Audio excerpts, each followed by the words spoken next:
Este programa es familiar para todas las edades. Puede contener escenas de sexo y violencia. Se recomienda ser visto en compañía de un adulto. Tiene sistema closed caption. A continuación, mejor hablemos.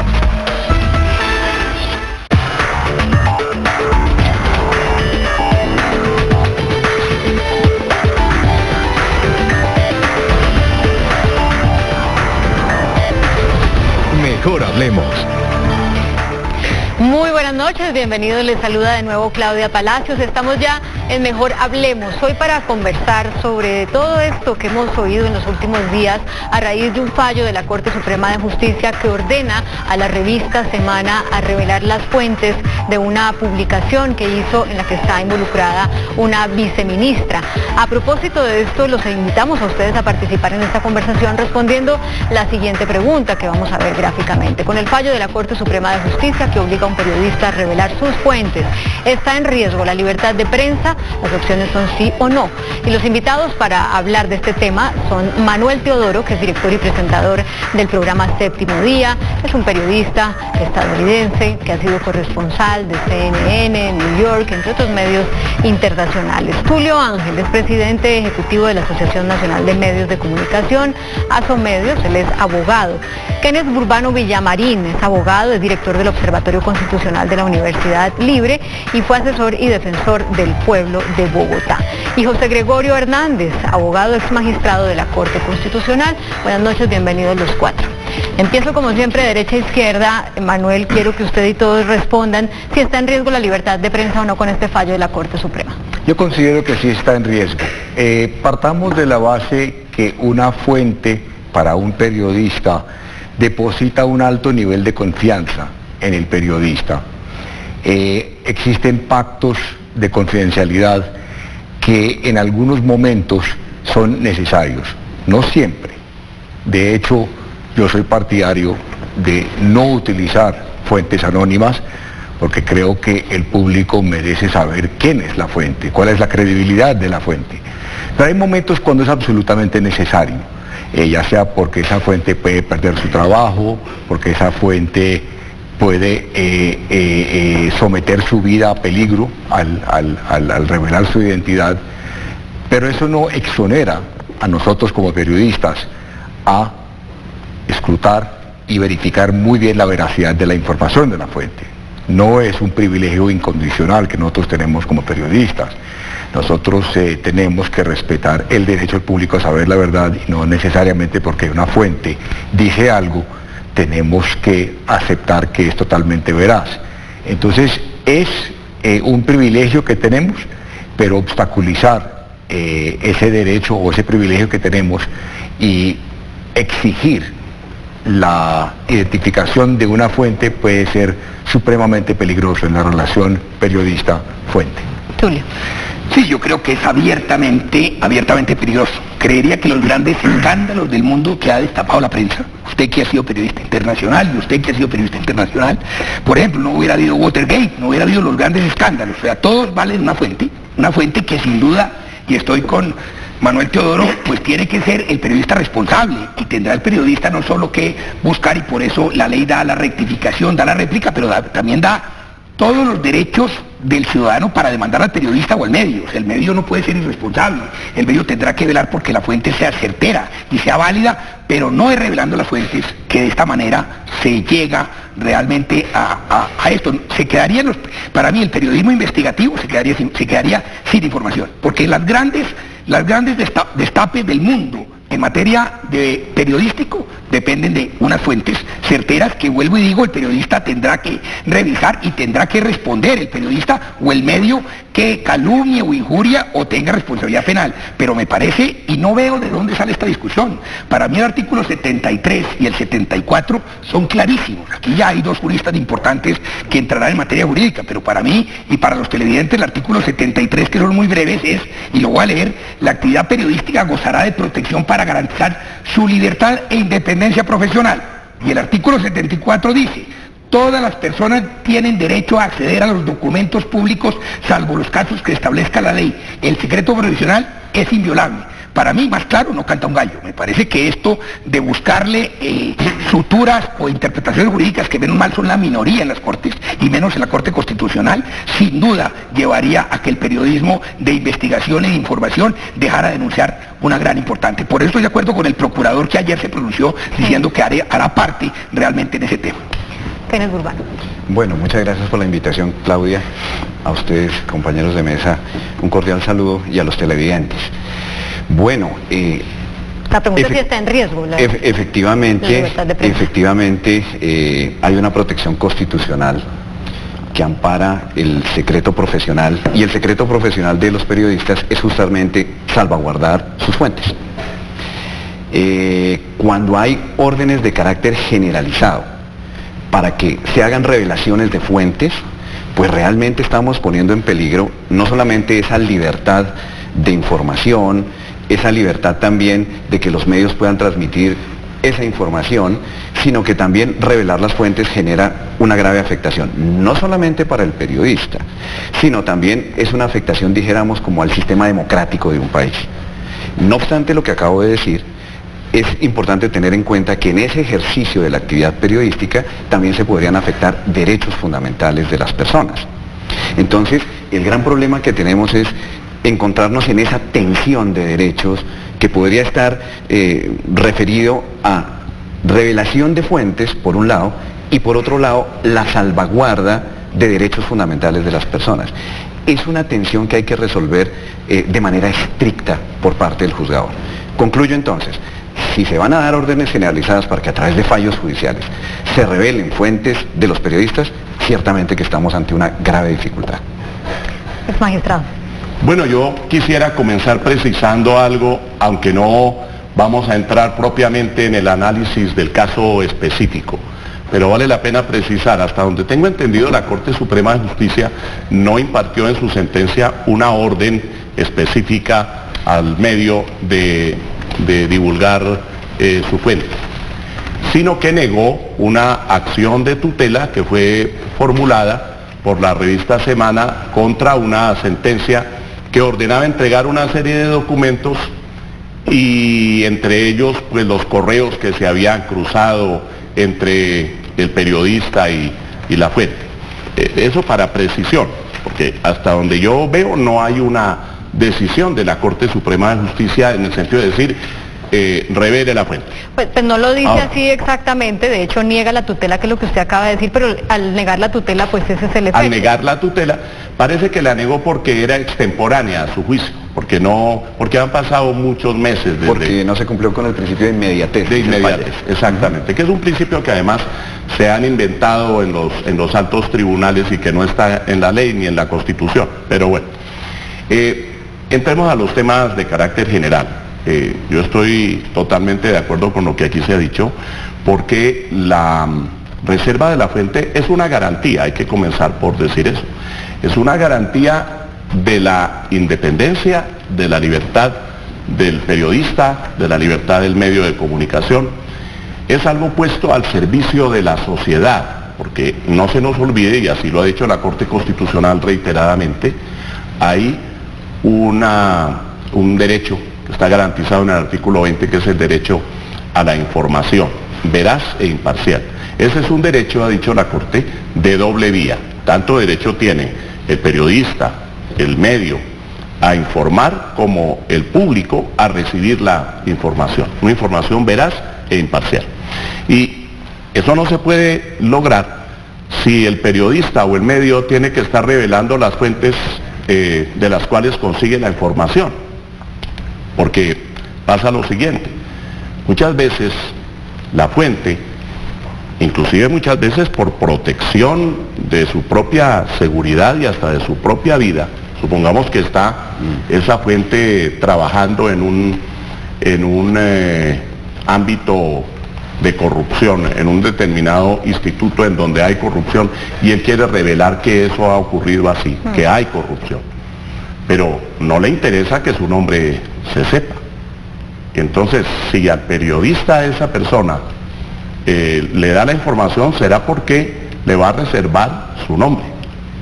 Pero si viene después un juez y le dice, usted tiene que revelar la fuente, de dónde sacó esa información, quién se la dio, y se revela, pues obviamente ya en el futuro las demás posibles fuentes no van a estar interesadas en divulgar absolutamente nada, y la lucha contra la corrupción se vuelve algo muy, muy complicado, y el interés de la sociedad de estar informada también se ve afectado. Bueno, pero hablemos de lo que planteaba en algún momento Manuel Teodoro y lo que planteaba Kenneth Burbano. Cuando esto vulnera derechos fundamentales de otras personas, ¿cómo se resuelve la situación?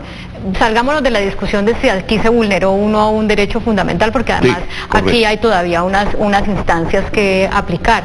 Pero si esa es la realidad, cualquiera puede decir, no, a mí me vulneraron el derecho al trabajo porque por culpa de que usted reveló que yo era un corrupto, entonces a mí me votaron y nadie me volvió a contratar. Y...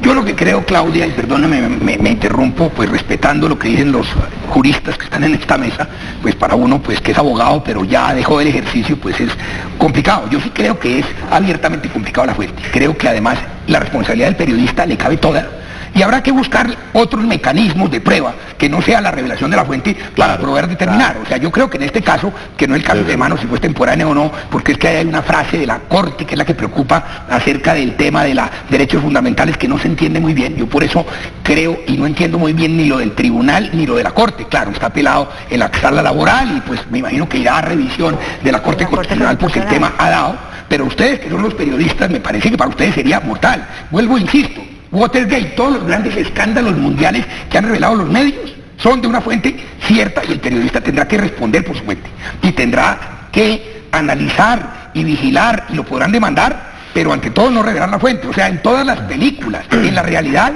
lo que el periodismo en el mundo, no en Colombia, hace es no revelar la fuente. Tendrá que responder o no, caerá la fuente o no, el medio tendrá que pagar o no, pero habrá otros mecanismos de prueba para demostrarlo. No puede ser que el periodista descargue su responsabilidad diciendo la fuente me estafó, porque esa sí es una obligación del periodista chequear que esa fuente sea certera, válida y que tenga plena confiabilidad. Claro, yo quisiera insertar algo, perdón doctor, yo quisiera insertar algo y esto de alguna forma nos hace ver que sí es un temazo y es un tema demasiado delicado, donde hay dos derechos absolutamente fundamentales que hay que respetar.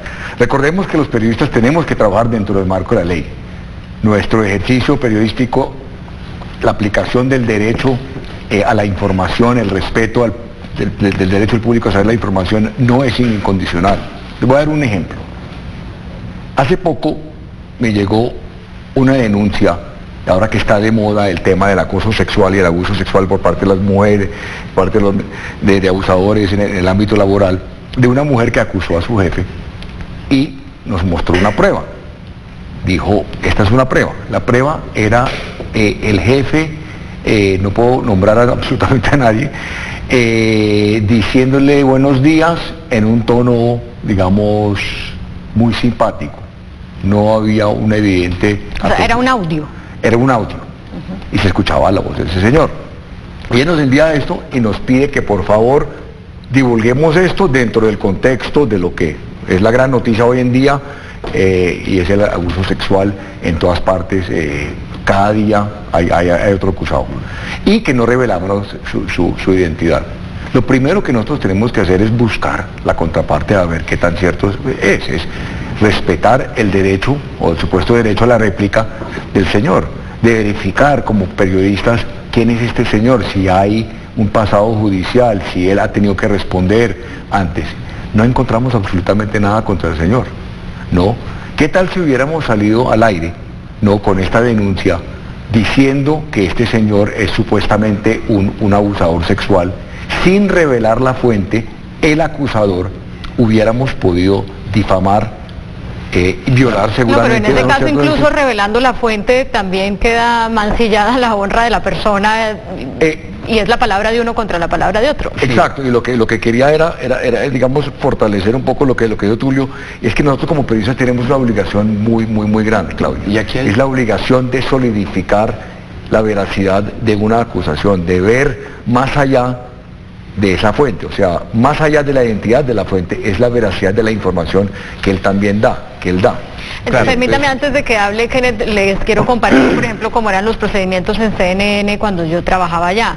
Cuando salía una noticia delicada, no se podía decir inmediatamente sin que hubiera estado confirmada por otras 2 fuentes que no estuvieran relacionadas entre ellas, para en total tener 3 fuentes que le dieran crédito a la información.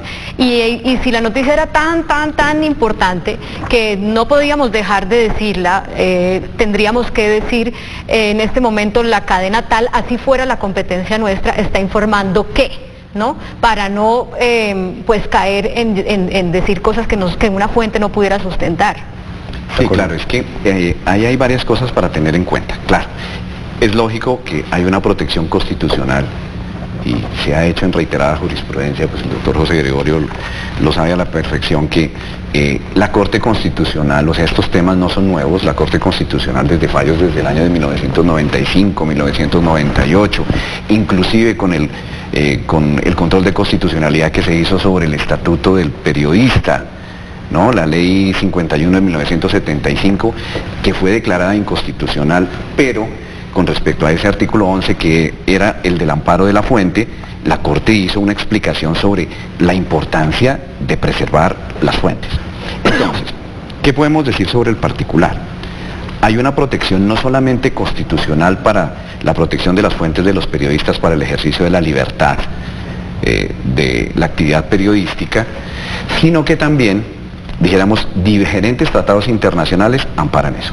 Si vamos al caso concreto, hay que tener en cuenta algunos aspectos. Primero, este es un fallo de tutela. O sea, este es un fallo inter partes. Que niega una tutela. Claro, que está negando una tutela a un medio de comunicación. Entonces, la valoración que va a tener que hacer el juez es en relación a lo que se esté probando dentro de esa acción de tutela. O sea, no podemos llegar a la conclusión de que a través de ese fallo de tutela, en adelante, pues, se tienen que revelar las fuentes. No. Por eso fuimos un poco cuidadosos, dijéramos, en lo que dijimos al principio. Si la tendencia es a que de manera general los jueces puedan ordenar revelación de fuentes, estamos perdidos. Ahora bien, las órdenes respecto a los jueces. Claro, si esta es la protección del derecho a las fuentes de los periodistas, tiene una protección constitucional reforzada, entonces, ¿qué tienen que hacer los periodistas? Hacer primero una valoración no de una fuente, sino, como lo decías, de diferentes fuentes. ¿Para qué? Para que cuando haya necesidad de dar explicaciones en el momento en que se afecten derechos fundamentales, se puedan acudir, como lo decía Tulio, a otras posibilidades de prueba, sin revelar cosas exactas de la fuente. Dicho de otra manera, el juez de tutela tendría que analizar si efectivamente existe la posibilidad de probar eso a través de otra forma que no sea revelando las fuentes. Y si no, ¿qué se hace? Cuando lo que se dijo es cierto, pero aquí lo que se alega es que tuvo un efecto en la vulneración de un derecho fundamental. Aquí pero se dijo, no que lo que se dijo no fuera cierto. No es cierto, se dijo por parte de quien formuló la demanda inicial, ¿no? Que fue la persona que se consideró afectada por la información. Entonces dijo, eso que está divulgando el medio no es verdad. Y el medio dice, yo sí tengo las pruebas, pero desde luego no puedo revelar mi fuente. Y entonces, 8 meses después, se instaura la acción de tutela y la Corte Suprema lo que hace es negar esa tutela, porque la presentó demasiado tarde. Bueno, pero yo quiero decir lo siguiente. Hay que insistir en que se trata de una garantía. En la Constitución hay varias garantías, el habeas corpus, el habeas data. Está la garantía, por ejemplo, que tiene toda persona de no ser obligada a declarar contra sí misma o contra sus parientes de grado más próximo o contra su cónyuge o compañera permanente, en fin. El 385. Y en este caso pasa igual. Aquí lo que ocurre es que se protege el derecho del periodista, porque tiene la garantía de no ser obligado a revelar su fuente. La fuente perfectamente puede decir, sí señor, divulgue mi nombre, no hay problema, y entonces divulga su nombre. La Corte Constitucional ha hablado de un equilibrio entre derechos. Hasta donde sea posible, los derechos fundamentales, aquellos que se derivan de la dignidad de la persona humana, esos derechos deberían ser resguardados, protegidos y hechos efectivos todos. Y cuando de pronto puede haber un choque entre un derecho y otro, hay que buscar el equilibrio entre los dos derechos. En el derecho a la información, que está garantizado en el artículo 20 de la Constitución Política, con una información, un periodista o un medio de comunicación puede estar perjudicando la honra o el buen nombre de una persona, o puede estar perjudicando la actividad del Estado, puede estar creando alarma, por ejemplo, ¿no? Pánico económico, etcétera, o puede estar vulnerando el derecho a la intimidad de una persona o de una familia. Entonces vienen esos choques entre derechos. Cuando se afecte la honra o el buen nombre de la persona, pues hay unos mecanismos. Esa persona puede solicitar rectificación de la información, puede ejercer acción de tutela, puede acudir a la acción penal por calumnia o por injuria. Es decir, hay distintas formas. No necesariamente tiene que estar revelando la fuente de la cual obtuvo la información. Hay que buscar el equilibrio entre los derechos, tratar de que los derechos sean respetados todos. No sacrifiquemos un derecho por sacar adelante otro. Claro, pero es que yo creo, y estoy de acuerdo con usted, doctor José Gregorio y doctor Urbano, es que la responsabilidad del periodista sigue siendo responsabilidad del periodista. El periodista no se puede excusar de que la fuente le resultó falsa y que por consiguiente desinformó y calumnió o injurió. No, el periodista o el medio tendrá que responder, y me parece que eso es lo que la ley establece, la responsabilidad del periodista. El periodista tiene que cuidar la fuente, pero también cerciorar de que esa fuente sea cierta y válida. Tiene que cotejar la información. La responsabilidad del periodista no puede llegar y decir, no, es que la fuente me resultó chimba y yo pues simplemente dije lo que la fuente me dijo. No, sería gravísimo para la sociedad. O un periodista inventándose fuentes. Sí.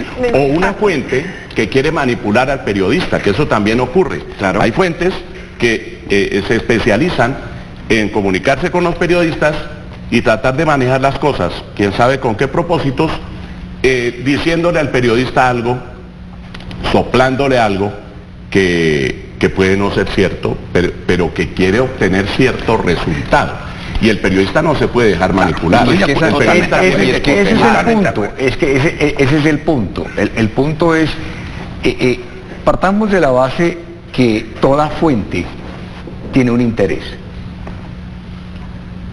Puede ser un interés altruista, puede ser la búsqueda de justicia, puede ser político, puede ser personal, hay toda clase de intereses. Entonces es nuestro deber tratar de establecer y preguntarle, de hecho nosotros lo hacemos de vez en cuando. Confirmar. Usted, señor, que me está llamando por teléfono, ¿cuál es su interés en denunciar a esta persona? Esto, ¿Por qué lo está haciendo? Es que hay personas que lo hacen por venganza. Hay toda clase de interés detrás de una denuncia contra una persona. Ciudadano, claro. O simplemente quiere informar a los demás. Sí, claro. Y digamos que el mejor interés es el interés del ciudadano que dice, yo quiero informar al público para advertirles que esto les puede pasar también y que no se vayan a convertir en la siguiente víctima, como fui yo. Ese es el mejor interés. Pero lo que usted dice es cierto. Obviamente hay personas que pueden manipular, pueden tergiversar la información, y es donde se distingue el buen periodista y el mal periodista. Como en todas las profesiones hay buenos y malos. Pero entonces, oyendo lo que ustedes han dicho, este fallo en la instancia en que está, es más una advertencia a las fuentes que una advertencia a los propios periodistas. Yo creo que a los dos, porque es una relación, es un matrimonio, ¿no? Yo confío en mi fuente depende de mí, pero el que puede terminar perjudicado en todo esto, si vemos una tendencia y un patrón de lo que algunos dirán que podría ser una censura por parte de un magistrado contra un periodista, el perjudicado es la audiencia. Sí, la sociedad. Y es que la sociedad, exactamente. Y el periodista puede ser manipulado, puede ser utilizado. La experiencia que hemos tenido, por ejemplo, en las corporaciones judiciales, ha sido esta con las filtraciones, ¿no? Se prepara un fallo. Hoy mismo estuvo hablándose en los medios de un fallo, de un posible fallo de la Corte Constitucional.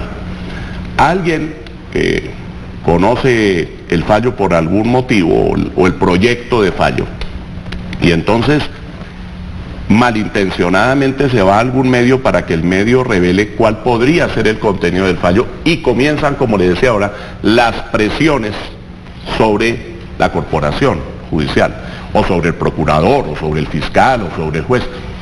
Esa es una manipulación indebida, desde luego, pero el periodista en esos casos es el que tiene que manejar la situación. Sí, tiene que valorar si aún con el interés que tiene la fuente es una información que merece ser publicada. Y hay dos cosas, un fenómeno de corresponsabilidad, porque si por ejemplo vamos al tema de las corporaciones judiciales, claro, el periodista está en la búsqueda de la información. El tema también, doctor José Gregorio, es quién le da la información en la corte. Claro. O sea, también hay un fenómeno de responsabilidad inclusive de los propios funcionarios.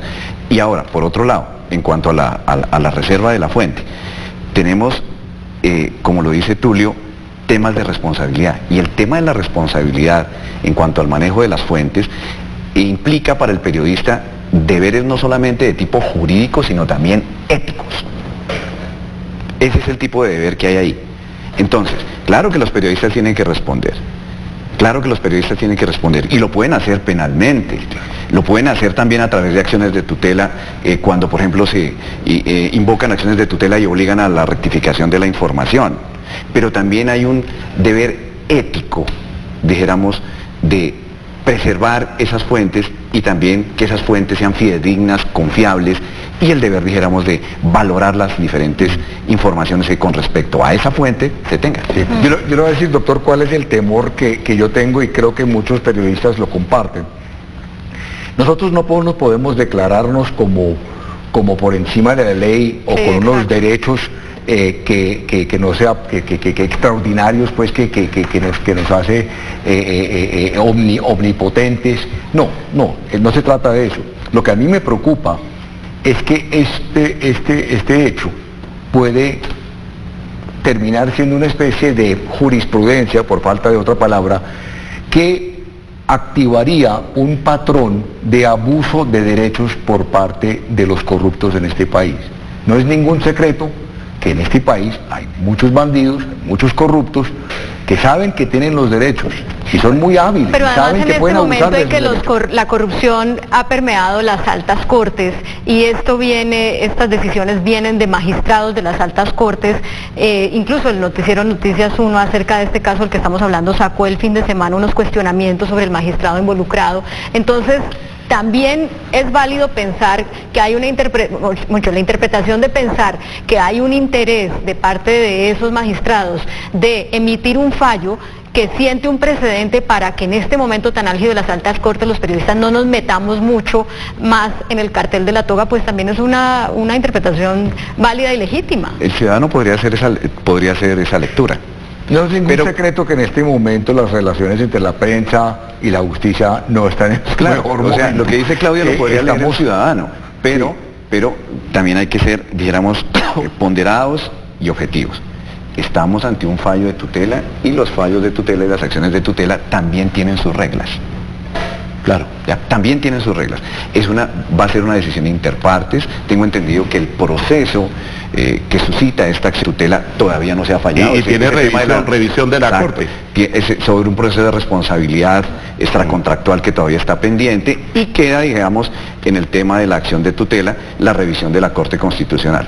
Sin embargo, ahí hay, dijéramos, una preocupación que seguramente ustedes tienen, que es que cuando se impugnan acciones de tutela que son proferidas por la Corte Suprema de Justicia, quien va a hacer a tramitar la impugnación es la propia Corte Suprema de Justicia, pero en otra sala. Bueno, de eso tampoco son culpables los magistrados. Ahí hay una reglamentación del 1382. No, pero entiendo que en este caso la segunda instancia ya fue en la Corte Suprema y venía la tutela del tribunal. No, la tutela viene de la sala civil. Está apelado en la sala laboral. Viene de la sala laboral. Primera instancia, y después va para la Corte Constitucional. O sea, el juez 25 dice que no se revela la fuente. Eso se apela por parte de la demandante. La demandante, entonces, el Tribunal Superior de Bogotá es el que toca el tema de la fuente. Y de ahí se mete una tutela que efectivamente fue extemporánea, que es lo que le dice, pero la Corte Suprema de Justicia en la sala civil se mete a avalar, no es que haya habido un fallo a respaldar, esa es la primera instancia. A respaldar el fallo anterior. Y a eso se apela y está en este momento en la sala laboral de la Corte. O sea, quien conoce es la misma Corte. Es la misma Corte. Entonces me imagino que ustedes los medios se sentirán, dijéramos... Claro, la garantía bueno, es... la posibilidad de que vayan sí, a revocar eso es bastante lejana. Pero yo quiero volver a lo que decía Claudia hace un minuto, que me parece muy importante. ¿Qué puede buscar un tribunal con una decisión de esta magnitud y de esta trascendencia? Porque el problema aquí, más que el fallo en el caso concreto, fulano contra sutano, es el fondo de la doctrina o de la jurisprudencia que se querría sentar. Puede ocurrir perfectamente que se quiera buscar un cambio de jurisprudencia. Eso es perfectamente legítimo, ¿no?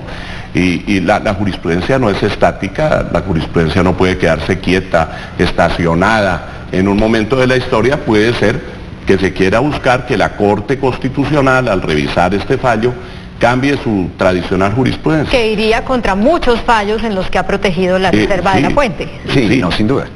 Pero Todos. los cambios de jurisprudencia se pueden producir. Se pueden dar. ¿No? Bueno, especialmente porque los magistrados actuales no son los mismos que estábamos cuando... Bueno, doctor Gregorio, pero eso sí es lo que me parece catastrófico. Eso sí me parece que es dependiendo del magistrado cambie la jurisprudencia. Vuelvo, insisto, y no es un tema colombiano, es un tema mundial. Watergate. Hubiera habido posibilidad de que existiera Watergate si la fuente hubiera tenido la posibilidad de que alguien contara.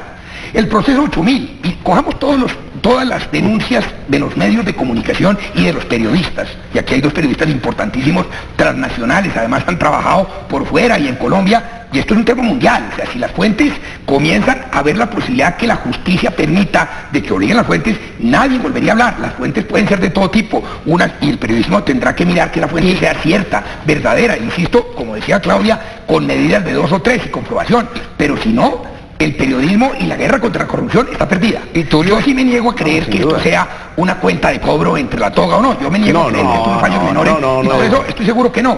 Y de pronto los medios y los periodistas estamos más preocupados de lo que de pronto no es tan preocupante porque son unos fallos menores. Como precedente, pero como precedente sí sería muy complicado. Y recordemos algo, al desacatar una orden, un periodista sí puede terminar en la cárcel. O sea, a mí y a segundo a Alejandro Santos, no sé si a Claudia y a otros directores, en determinados momentos de nuestras carreras tuvimos que enfrentar la posibilidad de o respetar el anonimato de nuestra fuente u otro tipo de escenario, o ir a la cárcel. O sea, la opción de cárcel existe para nosotros. Pero si estamos hablando de los desacatos en materia de tutela, pero es que acá ¿qué es lo que pasa?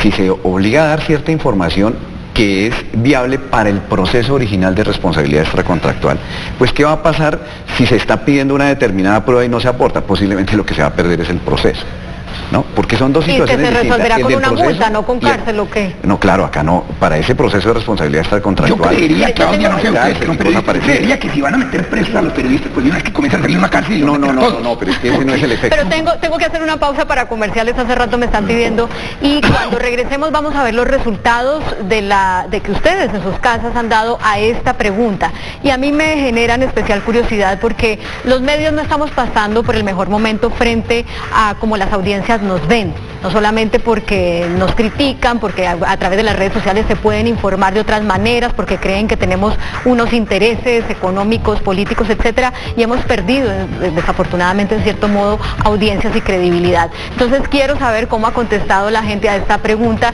que de algún modo también muestra si la gente se solidariza con este problema de los medios o no. Lo vamos a ver al regresar. Ya regresamos con Mejor Hablemos. Ahora toda la información de Bogotá en City Noticias de las 8.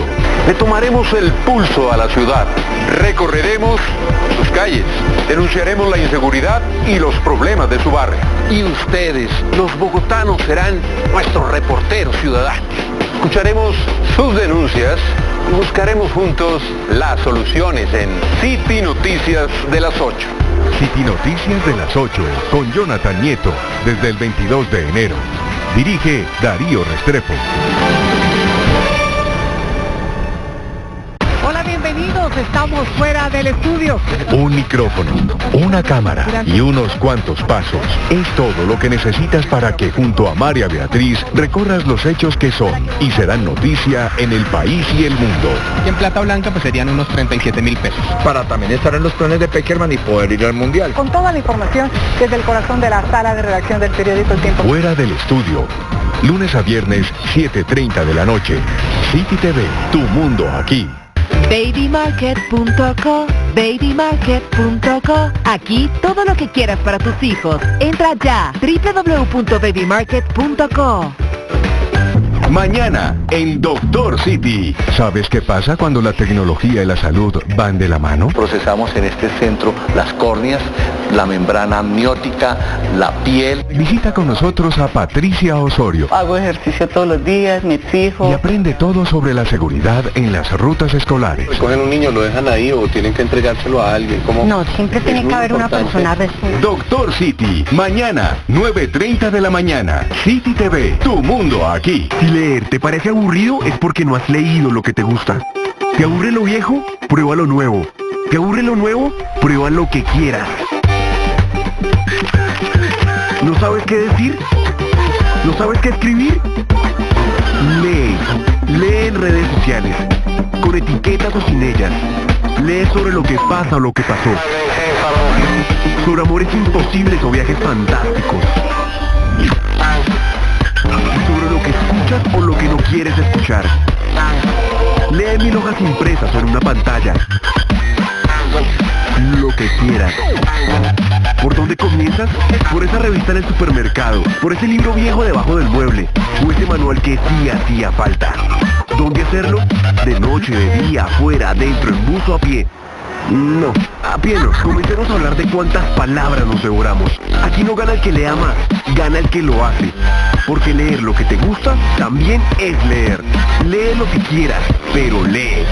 Intentar antes de que otro lo haga por ti. La verdad no he expresado quejas ante este espacio, o sea, no sé la forma cómo se hace. Comunicarse con la cápsula de la justicia es más fácil de lo que usted cree.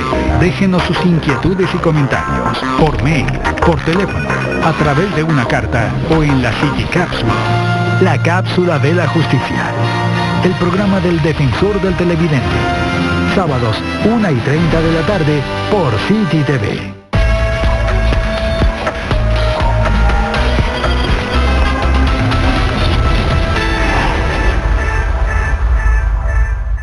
Las claves de la información nacional e internacional en Tu Mundo Hoy. Miraremos al país y al mundo, los acontecimientos internacionales y cómo avanzan nuestras regiones.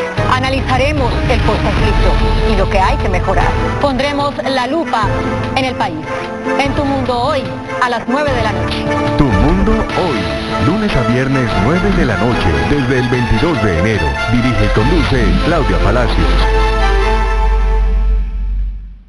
Seguimos con Mejor Hablemos. Mejor Hablemos. Bueno, vamos a ver cómo han contestado ustedes en las redes sociales la pregunta que formulamos al principio del programa. Con el fallo de la Corte Suprema que obliga a un periodista a revelar sus fuentes, ¿está en riesgo la libertad de prensa? El 76% de quienes han participado dicen que sí, el 24% dicen que no. En este momento tenemos casi 2.000 votos.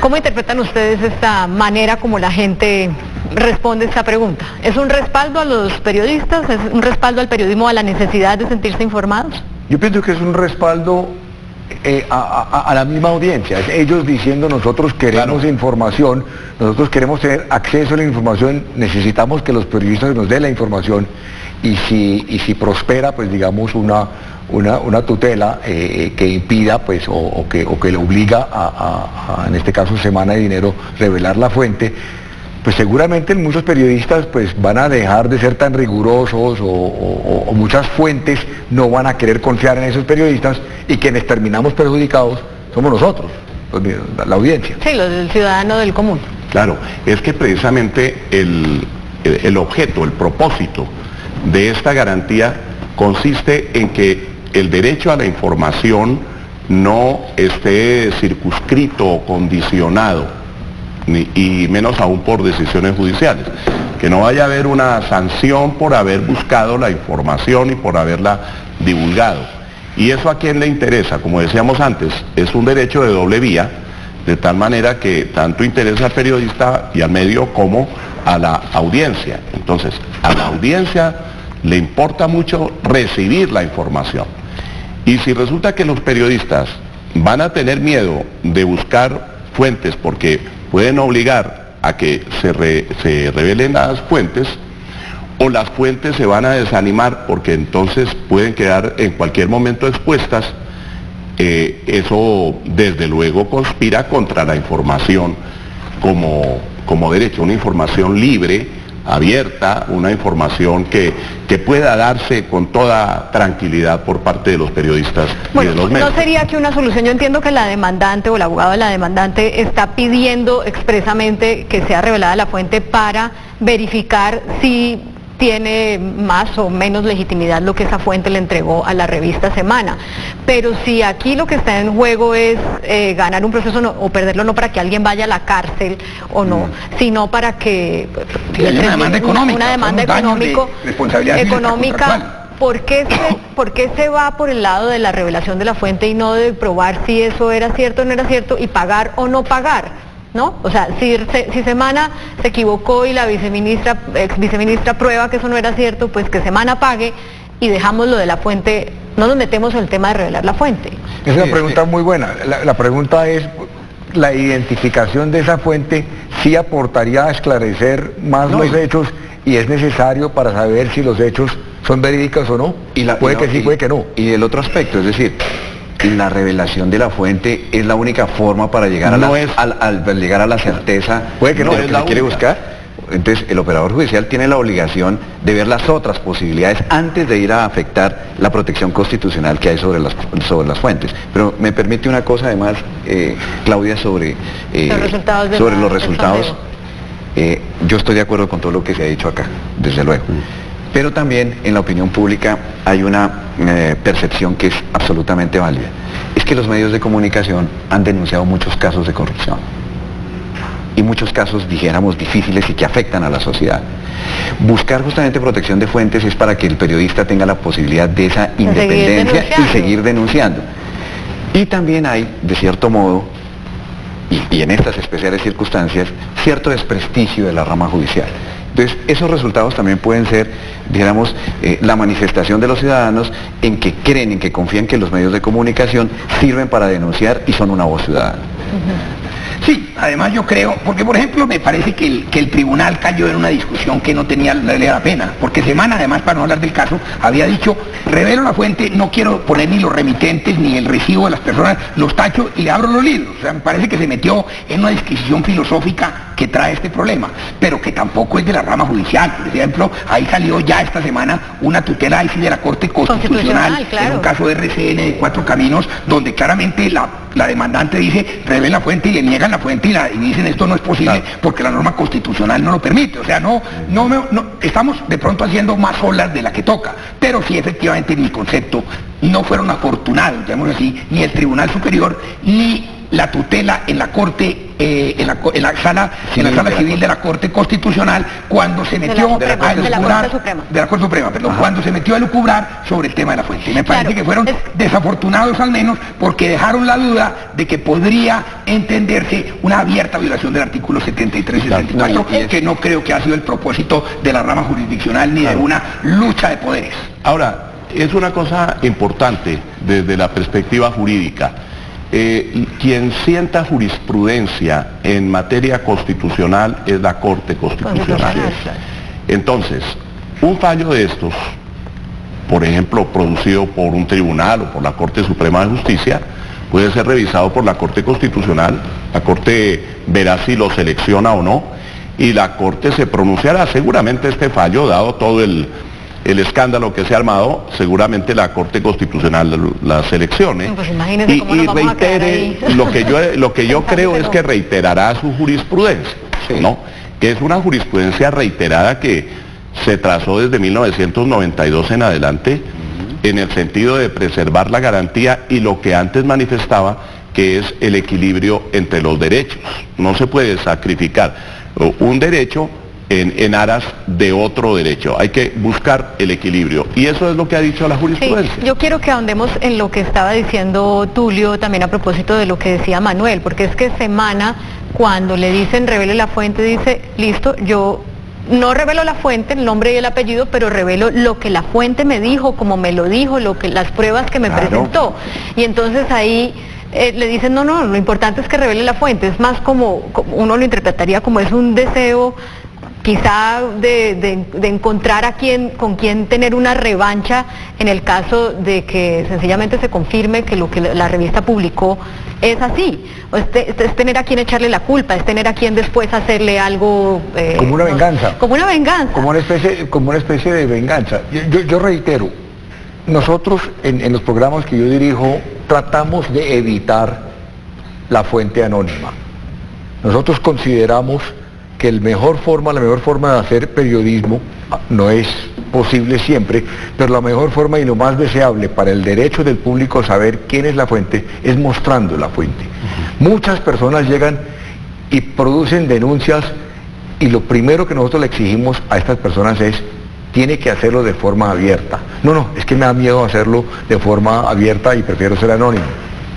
Seguramente lo que está diciendo, o puede que lo que está diciendo sea cierto, pero ese hecho de transparencia, de mostrar con transparencia su rostro y decir quién es, le da mucho más credibilidad a la fuente. Reconozco que hay momentos cuando no se puede. Sí.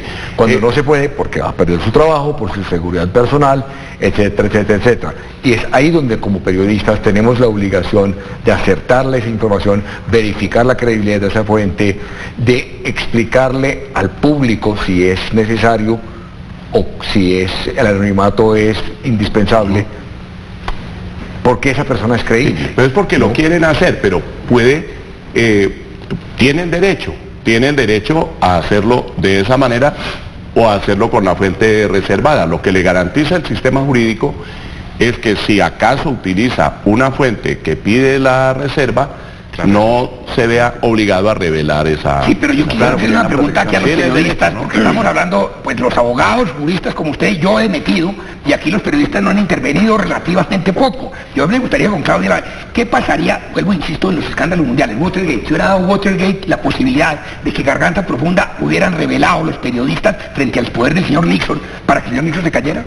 Proceso 8000, hubiera sido posible, claro que hubiera sido imposible. Si definitivamente lo sueltan los medios, hubiera sido posible. No, por eso es que el hecho, pero por eso es que el hecho de que la Corte no acepte que se revele la información sin revelar la fuente crea la suspicacia de cuál es el interés de la Corte en llegar a ese punto, cuando no puede ser que porque la fuente sea usted y no usted, entonces la información es verdadera o es falsa. Si ya tuve acceso a la información y tengo capacidad de comprobar si es verdadera o es falsa, dependiendo independientemente de quién me la dijo. No, es que ya aquí creo que lo hemos trabajado. ¿El punto cuál es? Reserva constitucional, reserva en instrumentos internacionales, Convención Americana sobre Derechos Humanos, Pacto de Derechos Civiles y Políticos, Convenio Europeo de Derechos Humanos del año 1953, Constitución Política en el artículo 20, en el 73, en el 74, jurisprudencia abundante. Reiterada. No hay, dijéramos, dudas sobre esa protección. No hay. Entonces, la labor del juez. Si hay una protección constitucional sobre la reserva de la fuente, que es el secreto profesional del periodista, el que le ampara su libertad y el que ampara además a la sociedad para que los periodistas hagan denuncias, tendría que ser un caso, dijéramos, absolutamente extremo, en que no haya ninguna posibilidad de hacer que la verificación de esa información sea cierta, sea fidedigna, sino estrictamente en eso. O sea, es una labor del juez para llegar a ese tipo de conclusión, que es una conclusión extrema, diría yo. Pero si hay otros elementos que permite decirle, sin revelar concretamente los nombres, etcétera, ni revelar concretamente, dijéramos, correos electrónicos, que se pueda tener como medios o elementos de prueba, el juez tiene que dirigirse a esos otros medios de prueba y preservar la fuente. Ahora, el debate no es solamente aquí en Colombia. Respecto a lo que Manuel Teodoro decía hace un momento, nosotros preferimos utilizar unas fuentes que se puedan presentar. Muy bien. Pero el debate se ha dado en muchos países, se ha dado, por ejemplo, en los Estados Unidos hace unos años a una periodista, creo que finalmente la obligaron a revelar. a revelar la fuente. Sí. Y hay situaciones como las que se están afrontando en México. En México están matando periodistas casi todos los días. Han matado una cantidad de periodistas. Las organizaciones criminales. Es perfectamente posible en ese medio que se deba acudir a guardar la reserva de la fuente para cualquier información, ¿no? No, allá toca eso hacer como aquí en los tiempos de la justicia sin rostro, periodistas sin rostro. Claro, corren riesgo los periodistas y corren riesgo las fuentes. Claro. Entonces, yo diría, en cuanto el periodista pueda hacerlo y quiera hacerlo, tiene esa libertad de revelar su fuente, pero no puede ser obligado a revelarle, no consiste la garantía. Y hay otro tema, señores, Claudia, y me ha pasado. Nosotros en un reportaje teníamos una fuente anónima, era una acusación de corrupción, recibimos una tutela por parte del señalado corrupto, por parte de su abogado obviamente, llegó una orden de un juez no de revelar la fuente, sino de decirnos cuáles eran las circunstancias alrededor, o sea, llegando muy cerca a eso, como quien dice, y justo la semana siguiente nos llamó el abogado de la fuente consiguió un abogado, a decirme, usted, señor Teodoro, y su periodista en el programa Séptimo Día, tenía un pacto de confidencialidad entre mi cliente y ustedes dieron su palabra que no iba a revelar la fuente. Si usted llega a revelar la fuente, es decir, cumplir con la justicia en este caso, usted va a recibir una demanda por parte de nosotros. Termina el medio demandado por parte y parte. O perdía por un lado o perdía por el otro lado. Es que usted se comprometió. Afortunadamente el juez no nos obligó a revelar la fuente. Yo descansé ese día, como usted no se imagina, porque yo dije, pues hasta aquí llego, o sea, o revelo la fuente y cumplo con la justicia y no termino la cárcel si era el caso, o me someto a una demanda por parte de mi fuente que con toda razón me estaba recalcando el hecho que nosotros habíamos comprometido con él no revelar su identidad. Así está bien. Esa es la garantía constitucional. Claro. Pero sufrí mucho. Manuel, ¿y en esos casos qué hacen ustedes en Séptimo Día cuando deciden revelar, cuando deciden pasar un testimonio anónimo, que no se puede, ustedes no van a tener la prueba ni siquiera del rostro de esa persona, porque es totalmente anónimo, para que en caso de que tengan una demanda, después puedan, digamos, sustentar que es un testimonio que recibieron de una persona con ojos, nariz y boca? Ahí someto a mis periodistas y a mis productores a una pregunta que es una pregunta sumamente difícil. A mí me llega una periodista de Séptimo Día o un productor de Séptimo Día y me dice, tengo esta información, quiero sacarlo al aire, pero resulta que mi fuente exige el anonimato. Entonces yo le pregunto en el Consejo de Redacción, ¿usted respaldaría su nota ante un tribunal si llega una demanda por parte del acusado y un juez te exige, señor periodista, revelar la fuente? ¿Usted iría a la cárcel por esa fuente?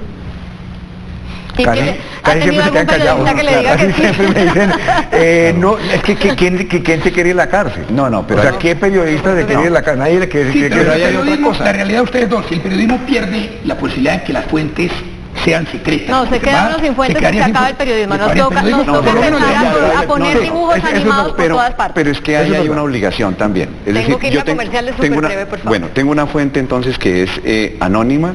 Tengo que, como periodista, buscar otros sistemas de información para que esa fuente sea fidedigna y confirmar.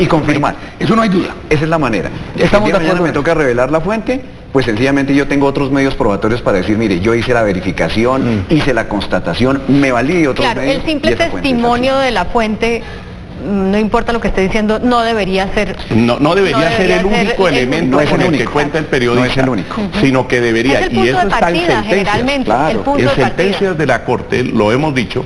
Yo recuerdo un caso que fue precisamente, me correspondió como ponente en la Corte y precisamente era también con la revista Semana. Y le voy a pedir que nos lo cuente cuando regresemos de comerciales porque me están haciendo señas. ¿La de pelota caliente? ¿La de la pelota caliente? No. Mejor hablemos.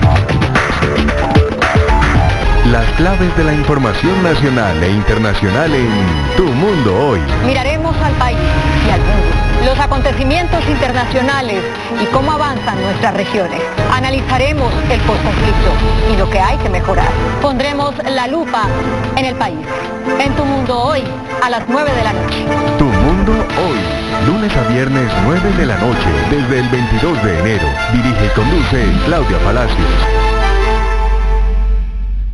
El nuevo City TV te trae Arriba Bogotá. Comienza tus mañanas con un completo panorama de la ciudad, con la agenda informativa desde la madrugada, con denuncias y soluciones a las problemáticas de Bogotá. 4 horas de información en vivo. Arriba Bogotá, lunes a viernes 5:30 de la mañana. City TV, tu mundo aquí. Bienvenidos. Estamos en la localidad de Kennedy, estamos en el barrio San Fernando, estamos en el barrio La Soledad, estamos en el lago, estamos en el barrio Prado Veraniego. Recorrer Bogotá junto a Jonathan y su equipo nunca fue tan fácil. El paseo es completo por el barrio. Los del barrio, lunes a viernes 5 de la tarde. City TV, tu mundo aquí. Trabaja en estética y belleza o en ciencias contables estudiando en la Fundación Politenca Corpo. Conoce más los programas técnico-profesionales en procedimientos estéticos y cosmetológicos, contabilidad y finanzas. Formación de profesionales de alta calidad, innovadores y emprendedores para un mundo sin fronteras. Vigilado por el Ministerio de Educación Nacional. El nuevo City TV te trae ADN Música. Conoce más de tus artistas favoritos. Escucha las historias de sus canciones, cómo llegaron a ser famosos, sus inicios y sus sacrificios. Deja que la música corra por tus venas. ADN Música. Jueves 4 de la tarde. City TV, tu mundo aquí. Seguimos con Mejor Hablemos. Continuamos con Mejor Hablemos. Se nos acaba el tiempo. Para terminar, ¿qué aprendemos de esto? ¿Qué debemos aprender de esto? Los periodistas, las fuentes y ustedes, las audiencias. Comienzo con usted, doctor José Gregorio. Bueno, yo creo que es muy útil el debate porque los periodistas, en medio de esta discusión, pues, aprenden varias cosas o confirman su aprendizaje en varias cosas. Primero, deben confrontar, deben verificar, deben confirmar. No se deben dejar manipular ni utilizar por las fuentes y también le enseña a las fuentes a tener un poco más de cuidado en esa utilización o manipulación. Doctor Kenneth Urbano. Bueno, creo que la enseñanza es que las fuentes de los periodistas tienen especial protección constitucional y en los instrumentos internacionales, pero que también hay una responsabilidad social del periodismo. O sea, la protección de las fuentes está bajo el supuesto de la responsabilidad que tienen que asumir los comunicadores. Sí, yo comparto, tal que el doctor Urbano se me adelantó y dijo lo que yo iba a decir. Yo comparto que hay una claridad en la norma constitucional, que no hay la menor duda, que eso debe tranquilizar a los periodistas y que obviamente tanto el medio como el periodismo, si necesita una profesionalización muy grande, tiene que estar muy serio, tiene que estar convencidos y que la justicia les caerá con su peso al periodista o no, sin tener que revelar la fuente, si calumniaron, injuriaron o cometieron cualquier delito. Porque se dejaron engañar por la fuente. Manuel. Yo digo que los periodistas sí estamos en la obligación de ejercer nuestra profesión con mucha responsabilidad, especialmente en un momento cuando el fake news y las noticias falsas cada vez son mayores. Pero por otro lado les pediría a la justicia y a los jueces también tener en cuenta que el público tiene el derecho a saber la verdad. Y este tipo de mensajes pueden ser peligrosos y pueden intimidar esa relación entre periodista y su fuente que es tan valiosa. Pues muchas gracias a ustedes por participar esta noche, por sus comentarios que nos ayudan a pensar en la relevancia de este tema. Ustedes también en sus casas, gracias por acompañarnos y por responder la pregunta que les hicimos a través de las redes sociales. Los dejamos como siempre con un adelanto de la caricatura de Matador, que será publicada mañana en El Tiempo Impreso y en eltiempo.com. Esto fue Mejor Hablemos. Buenas noches.